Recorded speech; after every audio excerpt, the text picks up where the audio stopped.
one of the things I've been trying to build into our family is everyone gets so focused on generational wealth, right? And generational wealth, look, that's a great thing. But what you're really aiming for is generational habits, right? What are the habits I'm going to pass down?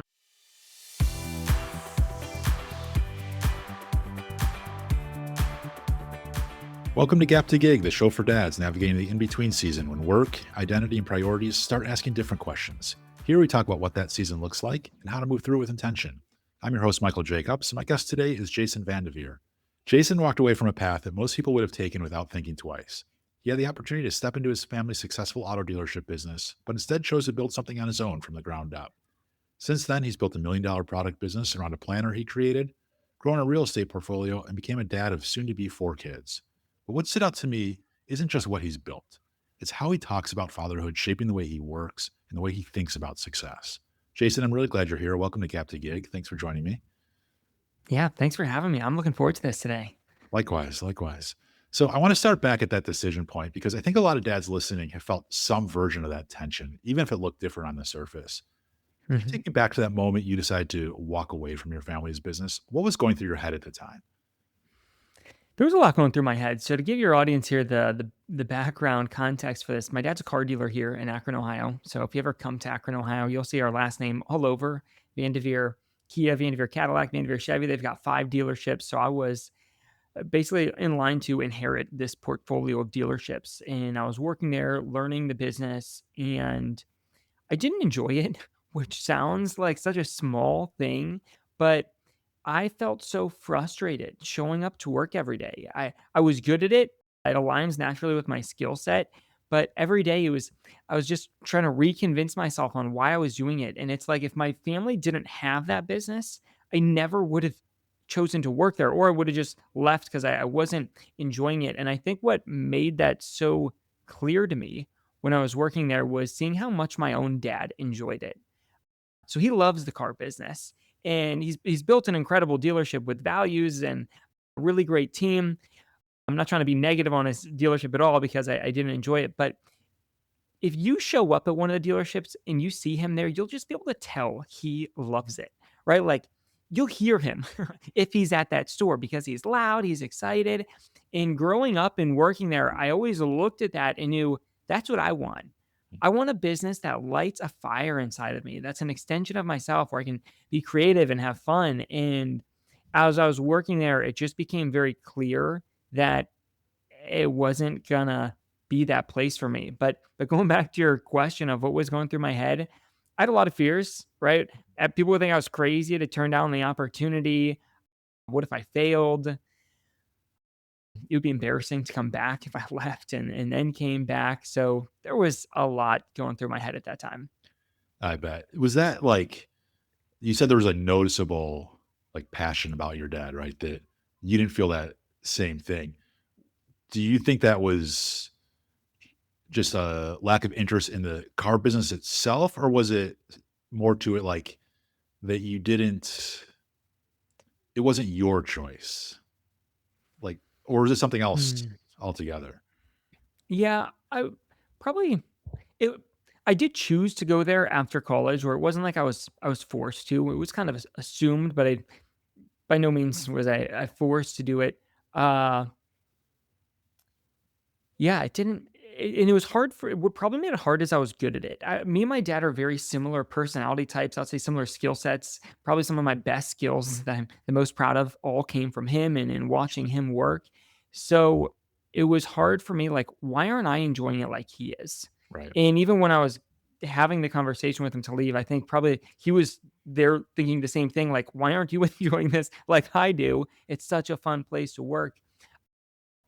I think the family business, there are some strings in it. So my dad and my uncle are owners in this business. And I don't know. If it I don't know. It's hard to say. Would I have enjoyed it if the background was different? Like if it wasn't my dad's business and I was working there and just trying to work up the corporate ladder, maybe I would have had a different attitude. But it wasn't there when I was there. Sure. Oh, that's fair.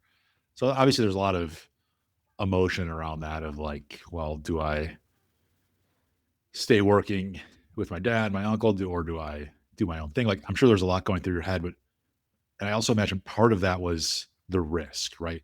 It must have felt Yeah. risky to go from something was probably fairly solid at the time for you, right? You had Mhm. a steady job, you were working it somewhere. I mean, you had an income, like you didn't have to worry about job security necessarily in that moment. And you were stepping out into I would imagine, Unknown. pretty much the unknown, right? Like, Mhm. so there was a risk there, not just financially, but I imagine also emotionally for you and or mentally for you of like, what happens next? Like, what is next? Yeah. What did that feel like? You know, both, as you were in that moment and thinking about like how you want to build your family going forward, Mhm. like as a dad, potential dad. Yeah, I think the idea of leaving, there was a risk of what if I fail, but it seemed so freeing because I was on a very I was on a path to become a car dealer, which is great, and it would probably take me about 10 years to learn all of the departments and work my way till ownership, but, I didn't have control when I was there. I could be working in a department, putting in everything I had to learn it, and tomorrow my dad would say, "Hey, somebody left, you're gonna switch, and now you're gonna go work in this department, or you're gonna go manage this," and, that level of control I didn't like how Sure. somebody else could control my schedule that much, and it was a long road of that. And I feel like for me, growing the lifestyle I wanted for my family, the car dealership would offer that freedom, and it would take 10 years, and which in the scheme of your career is very short. But it was, I just wanted to start building something now at that time now, and that would provide me that freedom sooner.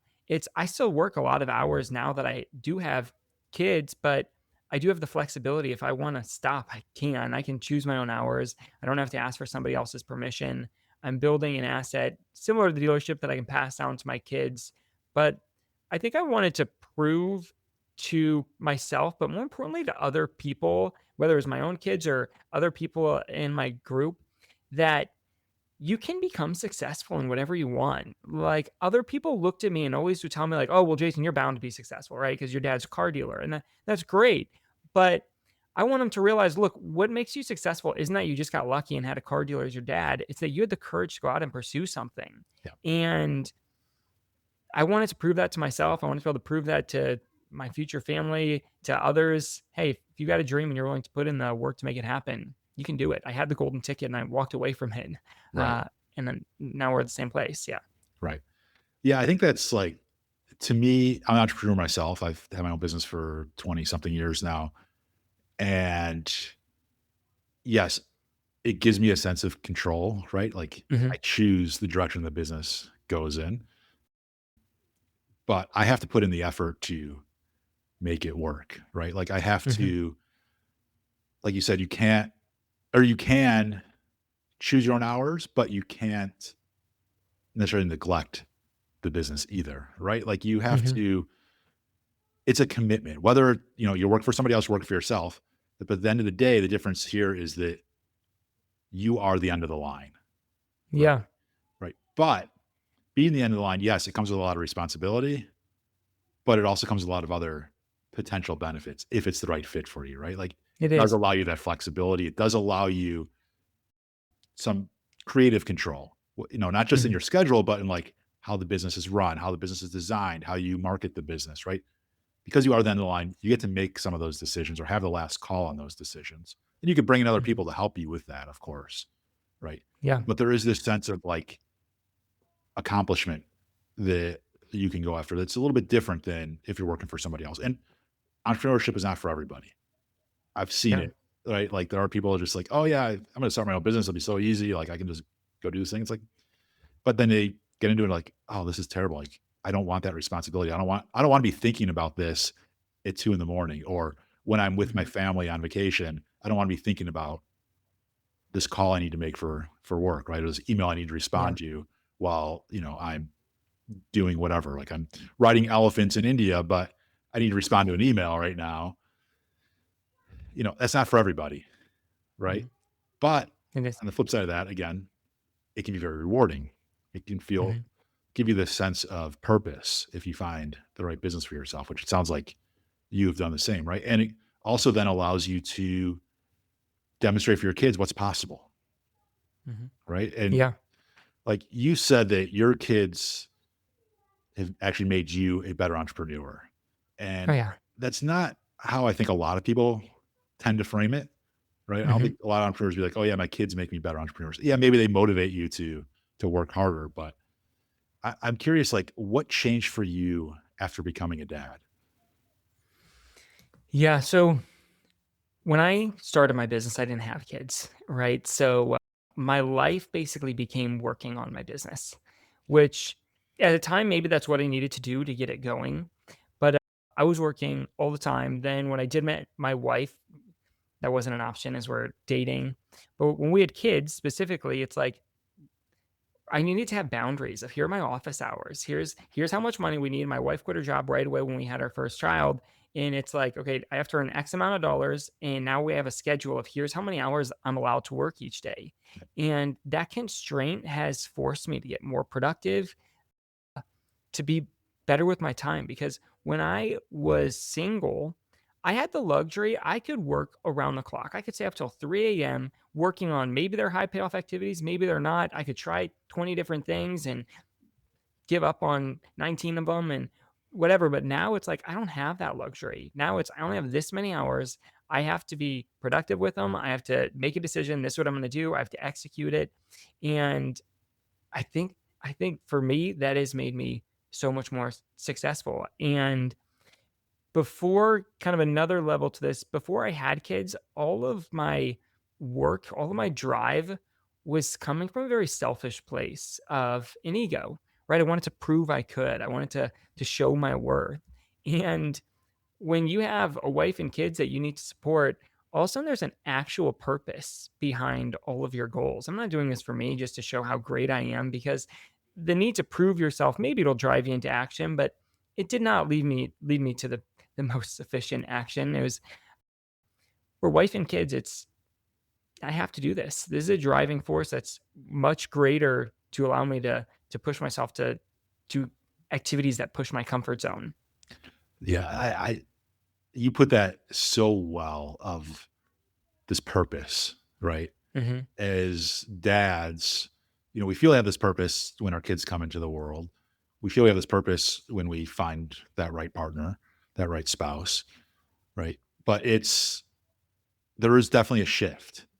I was the same Yeah. way. Like when I first started my business, I was working around the clock because what else did I have to do?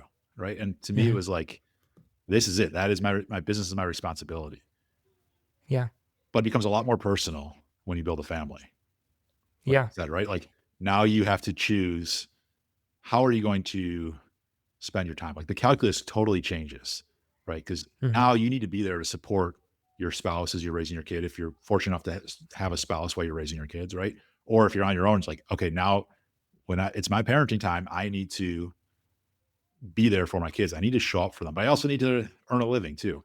And this Mhm. balance is totally different, right? And the purpose, the drive is what drives you to make the decisions that you make changes. It's really hard to explain, but I think you put it very clearly of like Yeah. it goes from perhaps ambition, or maybe the ambition changes. So it goes from like, I can do this for me, it's more egocentric to I have this new purpose. I have this, it's more personal, right? I've got these Oh, yeah. people that I am trying to support and provide. And they are also doing the same for me, right? Maybe in different Mhm. ways. Like if your wife is a stay-at-home mom, she's supporting the family just as much, if not more, than you as a Oh, she works harder working than dad, I right? do.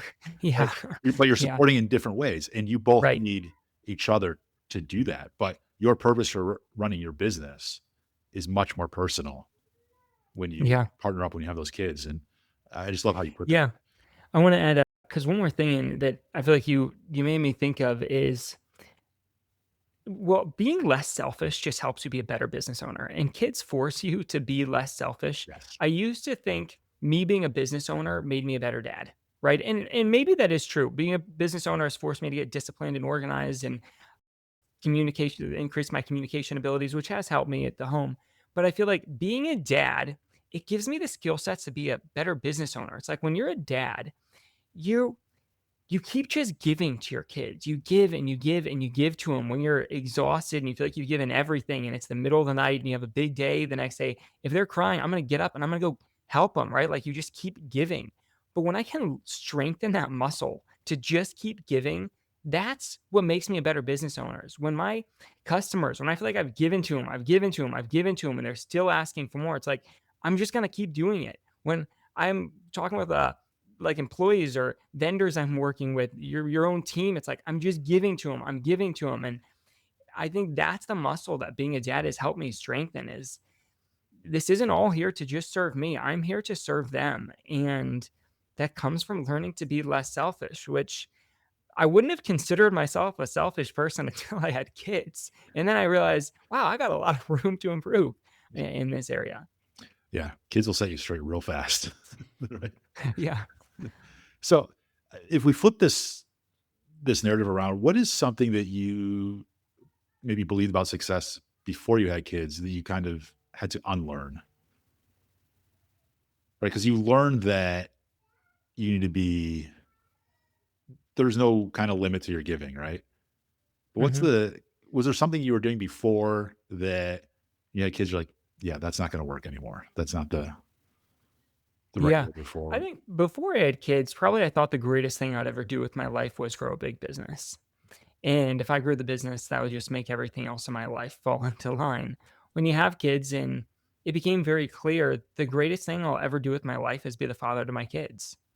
And that it just rightly ordered things. That's the dominating factor. That is the greatest thing I'll ever do with my life. And it might not even affect my life. It's what I'm doing. If I can be a good dad to my kid, then they can be a hopefully they can have kids, and it's just gonna it's not about me anymore.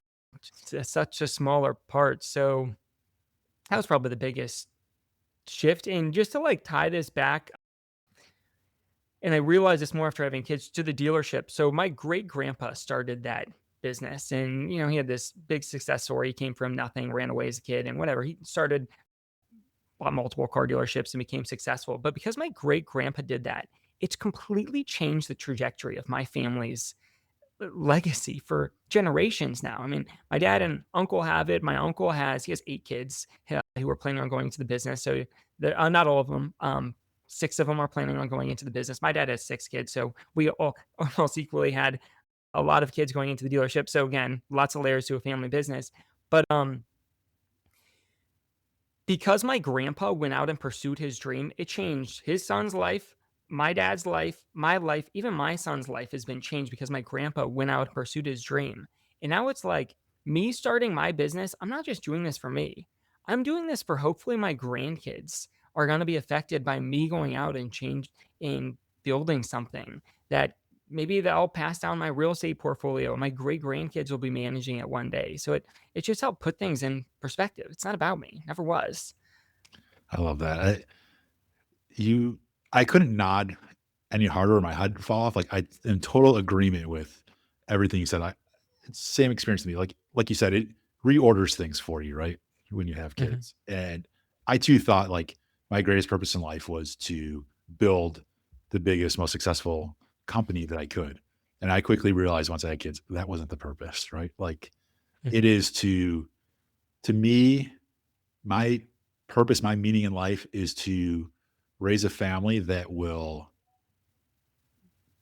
continue to give, they are happy and healthy, and that they promote that to those they are closest with. So their kids, their friends, their inner circle, like we just keep perpetuating this level of happiness and satisfaction and good health.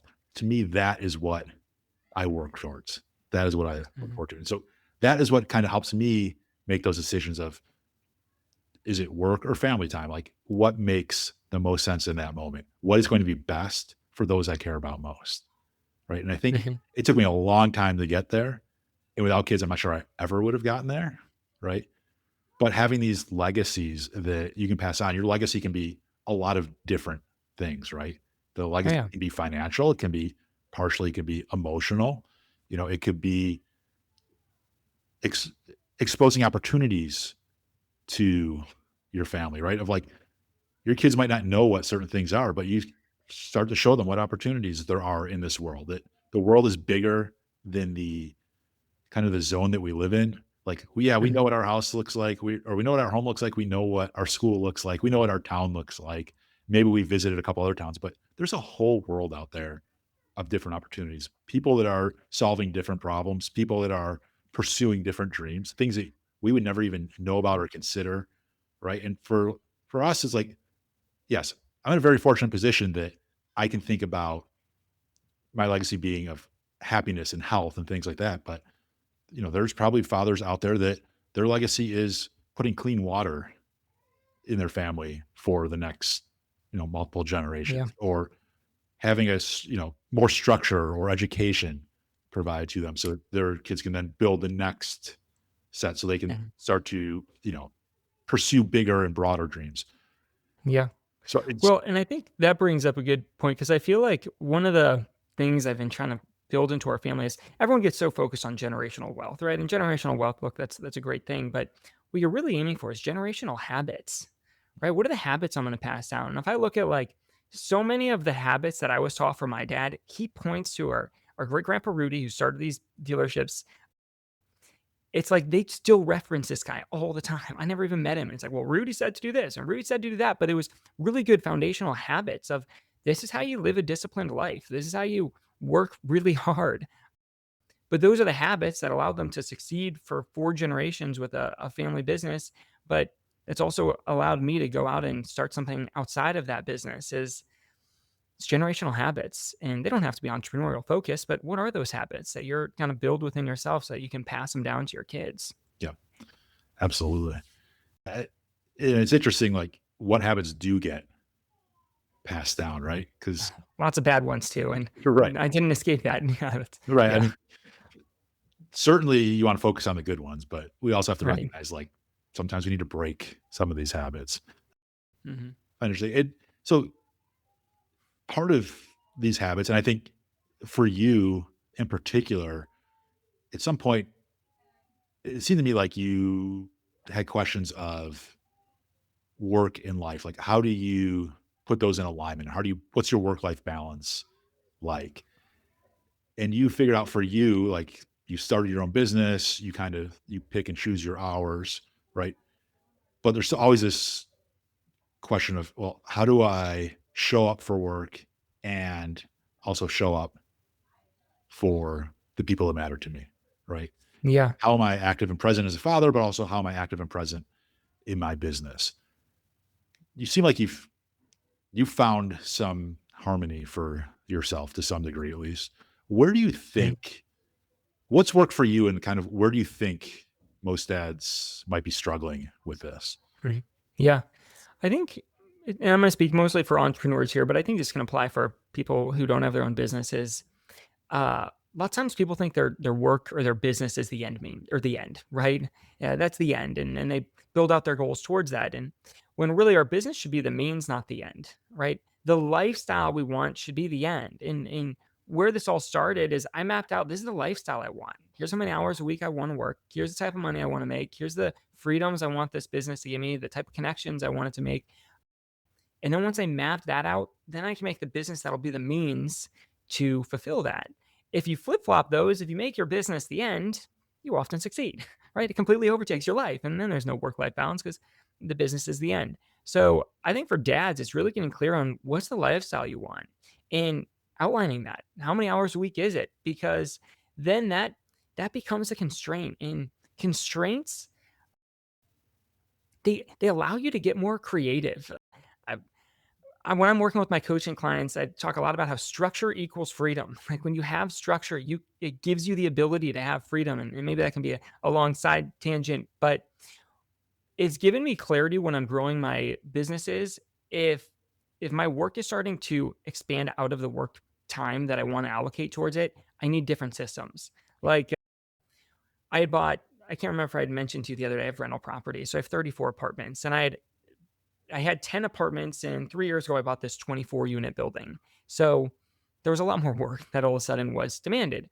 And it was starting to make me work outside of the number of hours I wanted to work. It was okay. this isn't an option here. This should only take up a certain number of hours. I need to make new processes. I need to hire somebody. I need to make process because how I manage my 10 apartments will not work to now manage 34 apartments if I still want to be putting in the same amount of time.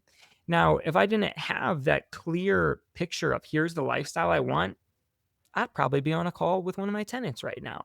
And so it's creating that, keeping that as the end destination, and then I think it makes it more of a fun game. It's constraints to get creative and master. Yeah, it's really interesting. I mean, you flip the lens on the question of work-life balance of, you know, you are essentially putting limits on both sides of the equation. I'm only going to put or what is how many hours am I willing to put into this business and how many hours am I leaving for my family, right? Like you are Mhm. setting these limits. And I think what's interesting to me is like it's more than just time too, right? It is the type of work that you do. Like you said that Mhm. you had this 24 unit building and you create new processes, but that also meant hiring somebody to do some of that work, right? I think Mhm. finding the right balance is what is the work that I want to do? What's the work that means something to me? And how do I make that happen? Right. And for you, it's like, Yeah. okay, I'm going to outline these processes and then I'm going to outsource the execution of those processes, right? So that I Mhm. can focus on, I know I have a limited number of hours to work. So how am I what do I want to work on during those limited number of hours? And it's probably not dealing with tenant issues, right? It's probably working Yeah. on the coaching stuff and some of the more strategic stuff and the things that are more interesting to you. For somebody else, it might be different, right? They may be like, oh, I love the Mhm. interaction with the tenants. That's what I want to focus on. And I'm going to outsource some of this other stuff, or I'm going to figure out another way to automate it so that Mhm. I only have this limited number of hours. But it also, you've set this North Star of like, okay, these are the number of hours I'm going to work or that I'm willing to work. And yes, there might be times where you have to go break around that. Like you bought a new apartment building in the beginning, there's going to be a short season there where you have to figure out Mhm. all the issues that are going on. And then you can start to take that off your plate. But in general, you have this North Star of like, okay, I only have so many hours. How am I going to spend them? Right. Yeah. But it's In to be Mhm. conscious of making that choice. Yeah, and then when you make that choice, you gotta give your clients the expectation. My clients know, here's my office hours. If you text me or send me an email outside of there, I'm not gonna reply to you. But I've given them the expectation up front. If you go text your dentist, probably one, you probably don't have his phone number, but even if you email their office at 10 o'clock at night, they're not gonna email you back. Right. Right? Like, and even my tenants, now my employee carries the company phone, but it's like from the beginning, I told them, here's our office hours. We tell this to our tenants from 10 to 4 p.m. Don't call us outside of there. We won't answer. There's a different number they can call for an emergency, right? We're not negligent. But if I give them the expectation up front, then it doesn't create a disconnect with your clients. And as a business owner, I think that's really important because if you don't give them the expectation, your clients are going to call you at 9 o'clock at night and they're going to expect a response because you didn't give them the expectation. Look, I'm not open then. That's a great point of setting those expectations. Are there other habits that or systems that you use that kind of make such a big difference to how you show up, not just at work, but at home that allows you to show up at home? Yeah, I think what's helped me is I have everyone's familiar with like morning routine and evening routine. So because I work from home, I don't have a commute to unwind my mind. Yeah. So I call it an end of workday routine. I'd highly recommend this for people working from home, whether you work for yourself or not. But it's a short end of day routine that helps me mentally switch gears from work mode to dad mode before I walk out my door here into the rest of my house with my kids. So like for me, I have a timer that goes off. I'm done working at 4:45 p.m. So 10 minutes before at 4:35, I have an alarm that goes off every day, tells me workday's over, and I start my end of the day routine. For me, that means I journal on the day, I write out a plan for tomorrow. So that way I don't have tasks on my mind like, oh, I still have to get this done. It's like, no, no, no. We wrapped up today. We already have a written plan to get it done tomorrow. I clean my office and then I'll leave.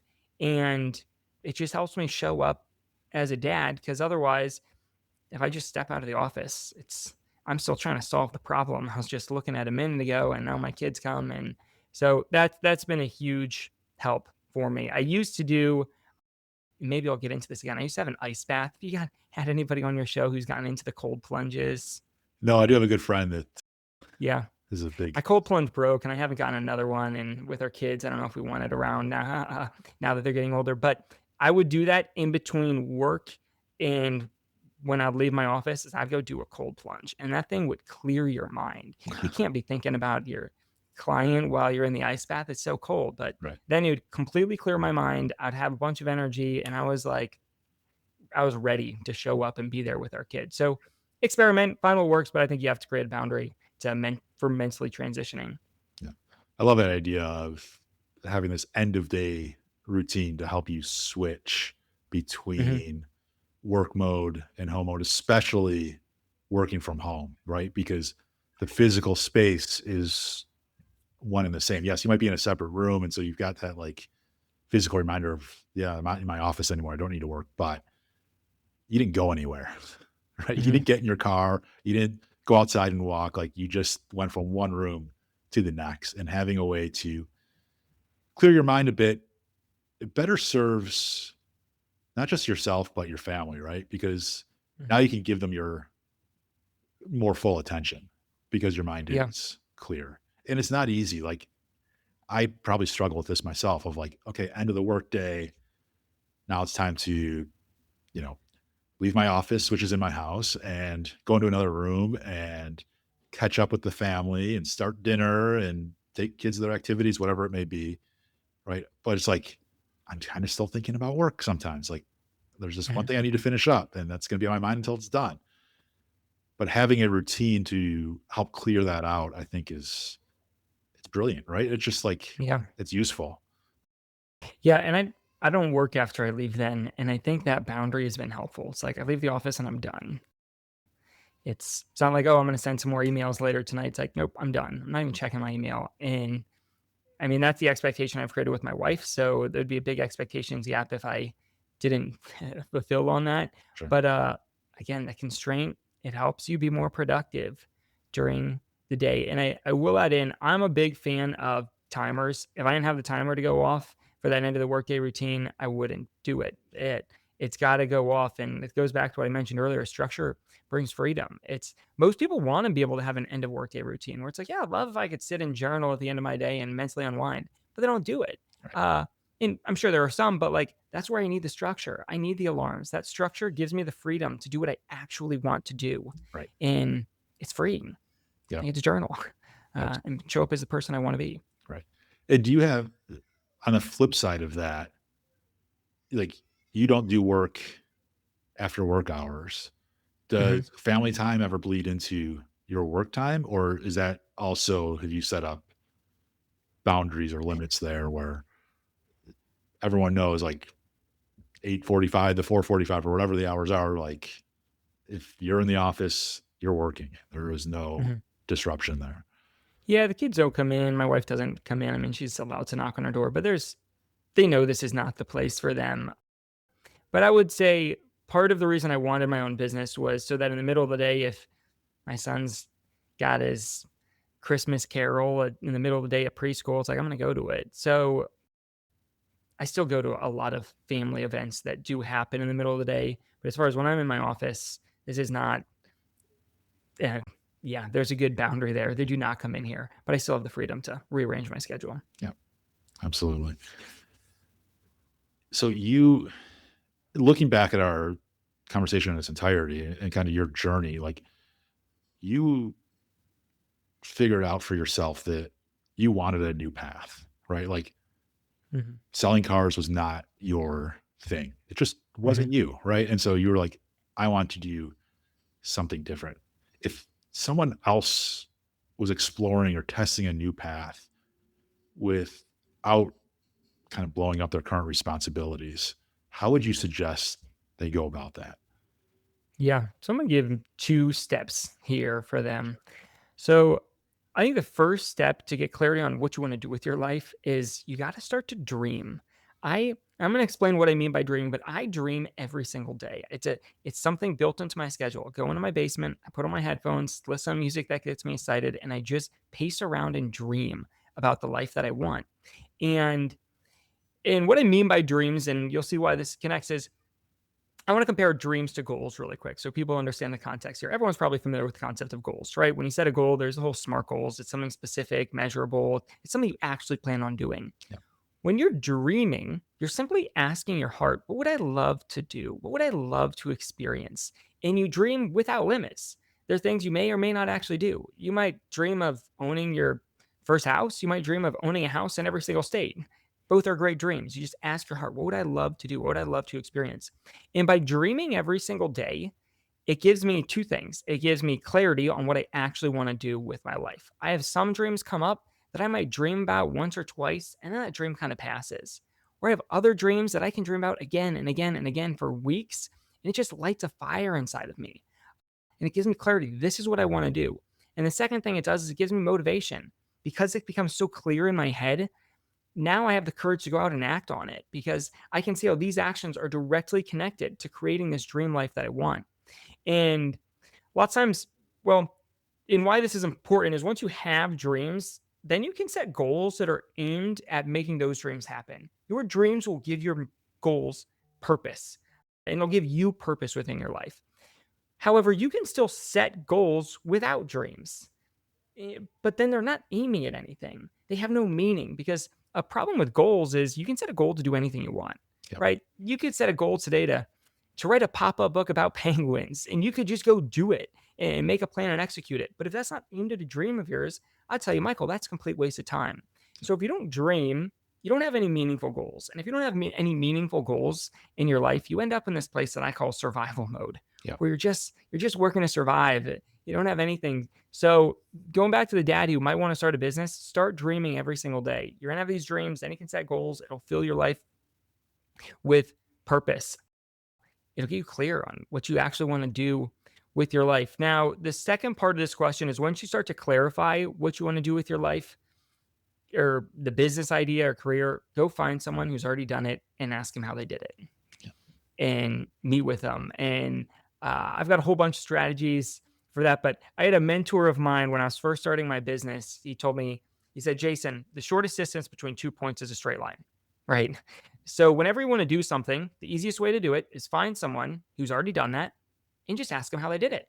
Yep. Boom. There's your straight line. So whenever I'm going to start a new business or even just a new venture within my business, that is my number one mission is I need to find someone who's already done this and ask them how they did it. Or just ask them about it and decide, is this actually what I want to do? So start dreaming, figure out what's the idea that's going to light a fire inside of you, give you the courage to take risks like leave your job or to work hard, and then find people who've already done it so you can follow a proven path. Love that. And it's unbelievable how deceptively powerful and yet easy it is to ask somebody how they did it. People love talking about Oh themselves, yeah. right? So it's just like if you have this idea and you want to pursue it, you find someone that's done something similar, you ask them, more than likely, way more than likely, they're willing to talk about it. And Mhm. what I found is like not the challenge is getting them to stop talking about it, right? They will just Yeah. tell you so much because that's what they're excited about. That's what they're interested in because that's what they do every day. And Mhm. they will tell you and tell you and tell you. And the harder part is like, how do you focus them, right? Ask the right Mhm. questions, right? But it's really as simple as reaching out because the worst that happens is that they say no, right? Yeah. Yeah. You didn't have a meeting scheduled with them before. You don't have one now. Right. No, I'm done. Exactly. They say no or they ghost you. That is it. Hmm. Does that feel good? Maybe not. But so what? There's many more people that have done other interesting, exciting things that may be related to what you're doing that you can learn from. So that's a great idea. I Hmm. love that. So last question before we get into the speed round. If someone is listening right now and wants to take one small step this week just to get started, right? Of like, I want to figure out what's next for me. I want to figure out a better way to align my work with my life at home by doing something meaningful. What would you suggest they do? One small Yeah. step they could take. Start dreaming every single day. Set a timer for 10 minutes and dream without limits. It's like when I'm working with people, uh, they're trying to figure out, what do I want to do with my life, right? And that's a good question to ask. And I'll always ask them, what do you dream of doing? And very often people will have a dream that they share with me, but also often people will say, I don't know. And I'll ask them, how often do you dream? Never. All right, there's your problem, right? Once you dream, then you can have meaningful goals and it gives you purpose. If you don't dream, you don't have meaningful goals, you end up in survival mode. So dream every single day. And that doesn't have to be necessarily a business idea. It could be. You could dream about a whole bunch of different business ideas, start writing them down. But otherwise, going back to what we talked about earlier, I want you to dream about the lifestyle that you want. Yep. How much you want to be working, what freedoms you want to have. Do you want to work from home? Do you want to work from an office? Just start to clarify the lifestyle. Yeah. Yeah. I love that. I think to me, what's most interesting about what you just said is about the lifestyle of dream about your lifestyle. It's how you want to spend your time, right? He didn't say Mhm. like, what size house do I want? Or what kind of yacht do I want to Yeah. ride? Right. It's like, what do you want for yourself? Like, how do you want to spend your time? Mhm. You probably want some intellectual challenges. Maybe that's what work brings you. And you probably want some personal time of like doing things with those that you care about most, your family, your friends. Like, how do you kind of find the right balance between those? So I love that Yeah. idea. And that's good because if all they dream about is making more money, I tell them they don't actually know what they want to do with their life yet. Yeah. That's like the cop out, where if you don't have clarity on what you want to do with your life, you think, I just need to make more money. It's like, look, I have nothing against you making more money, but it's like, what do you actually want to do? Right. Right? After you already have all the money, Right. what would you go do? Right. And all right, now you're getting clarity on this is what's going to light a fire inside of you. Yep. I agree. All right. From the stuff made of dreams to the stuff that you might be thinking about for a long time afterwards. Let's go into our speed round. 5 quick questions. First one, what's the first kids show theme song that comes to mind? Barney. Barney. Okay. Sure. Classic. What was your very first job? So cleaning cars at my dad's dealership. Makes sense. Makes sense. Yeah. Would you rather spend 24 hours with a toddler-sized T-Rex or a T-Rex-sized toddler? Toddler sized T-Rex. Why is that? I don't even need to experience a T-Rex. I feel like a kid would actually kill me. A toddler sized T-Rex, hopefully it would be manageable to put in a cage or on a leash. But yeah. Fair enough. Fair enough. What's your go-to karaoke song or the one you would sing if you needed to? Me and my wife did the last time we did karaoke, the song from Lion King. When I was in college, it would be Stacy's Mom. Kind of embarrassed to say that, but Fair enough. Fair enough. Fountains of Wayne, right? Or some, yeah. yeah. What's the weirdest thing you've ever carried around in your bag, briefcase, or pockets?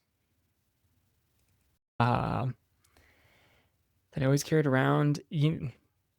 Probably candy. When I was in college, I had a bad habit of eating tons of candy. I would basically never leave the house without candy in my pocket. Terrible habit. Don't get into it. Any particular favorites?